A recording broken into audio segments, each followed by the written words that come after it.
नमस्कार, news portal truth wing पर आपका स्वागत है।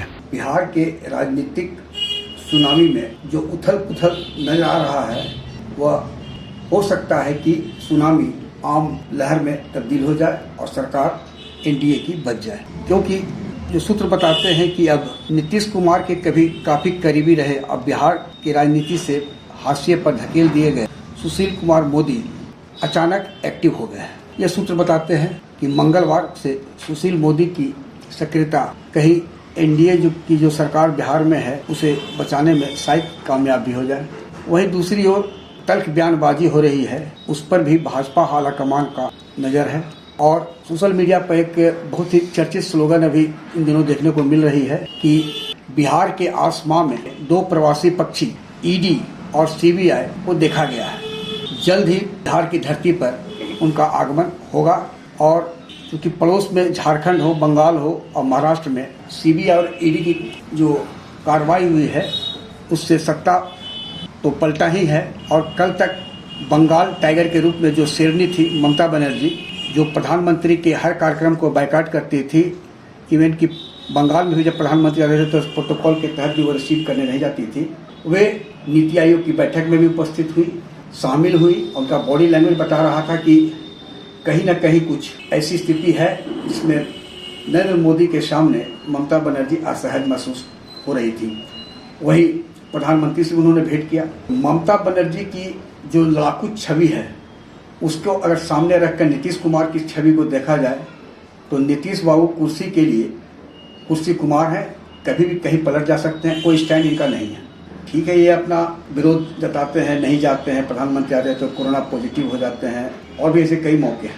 लेकिन जब प्रवासी पक्षी जो कि अभी बिहार से दूर हैं, ईडी और सीबीआई, उनकी अगर एंट्री बिहार में होगी तो तय है कि सरकार बीजेपी की रहे या न रहे। कई राजनेता और नौकरशाह के यहाँ यदि कार्रवाई हुई तो शायद पार्थ चटर्जी जो बंगाल में है और उनकी जो महिला मित्र, तो वो भी हक्के बक्के रह जाएंगे कि मैं ही नहीं, कहीं और भी माल मिला है और हमसे ज़्यादा मिला है। और आरसीपी सिन्हा बगावती हैं और नीतीश कुमार के साथ उनका जो 22 साल का सफ़र है वो काफ़ी कुछ जानते हैं।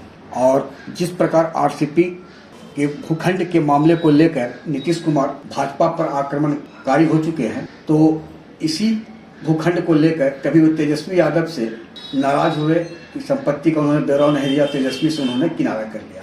तो एक ही मापदंड पर दो अलग अलग फैसला लेना नीतीश कुमार की फितरत में है। आरसीपी भ्रष्टाचार के आरोप में घिरे हैं, अभी प्रमाणित नहीं हुआ है, कोई जांच भी शुरू नहीं हुई है। लेकिन दूसरी ओर तेजस्वी यादव के खिलाफ ईडी ने कार्रवाई भी की है, भोला यादव जेल भी गए हैं और आज न कल तेजस्वी यादव और उनके अन्य परिजनों से भी पूछताछ की संभावना से इनकार नहीं कर सकता है। सत्ता मोह है।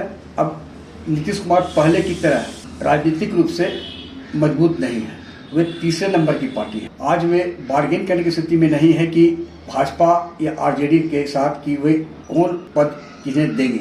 आज जो भाजपा के साथ उनकी गठबंधन है तो उसमें वे और भाजपा की जो मंत्रिमंडल की संख्या है वो करीब करीब बराबर है। लेकिन ऐसी स्थिति जब उनके साथ कांग्रेस, वाम दल और आरजेडी आएगी तो मंत्रालय का भी संख्या जदयू में कमेगा। और आज विधायक दल की बैठक है, इसमें एक ही बात की संभावना है कि सांसद और विधायक से यह सहमति ले ली जाएगी कि जो भी निर्णय होगा नीतीश कुमार का वह उनके साथ है। लेकिन उसके बाद खेल शुरू होना तय है। खेल तय यह है कि आरसीपी के साथ आज 8 से 10 विधायक बताए जाते हैं, जो आस्ते आस्ते ये मुखर भी होंगे। उधर आरजेडी के कई विधायकों पर निलंबन की और बर्खास्तगी की तलवार विधानसभा अध्यक्ष द्वारा लटका दी गई है। ऐसे में राजनीति में ये भी एक संभावना बताई जा रही है कि हो सकता है कि आरजेडी को भाजपा का यह ऑफर भी दिया जाए या देने की सूचना है या चर्चा है कि सरकार आप बनाए, बाहर से हम समर्थन देंगे। वैसी स्थिति में सरकार कुछ महीने तक ही चल पाएगी और फिर राजनीतिक अस्थिरता का भी माहौल होगा। दोनों स्थिति में राजनीतिक अस्थिरता तो माहौल तो होना ही है।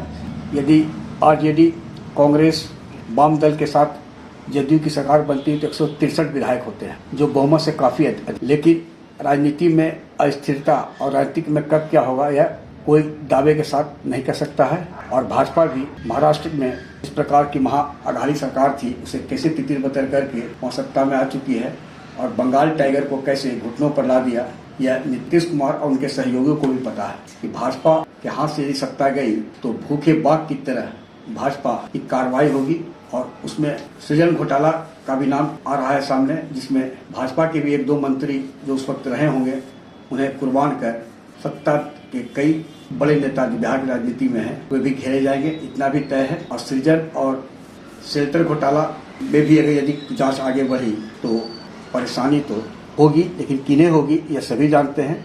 और आज न कल बिहार का जो राजनीतिक भविष्य है ये दिसंबर महीने के माने साल के अंत तक आपको देखने को मिलेगा कि सत्ता किसी की भी हो, लेकिन यदि ईडी कार्रवाई हुई तो कई का स्थायी पता केंद्रीय कारागार ब्यूरो होना भी तय है।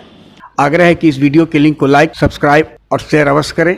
धन्यवाद, नमस्कार।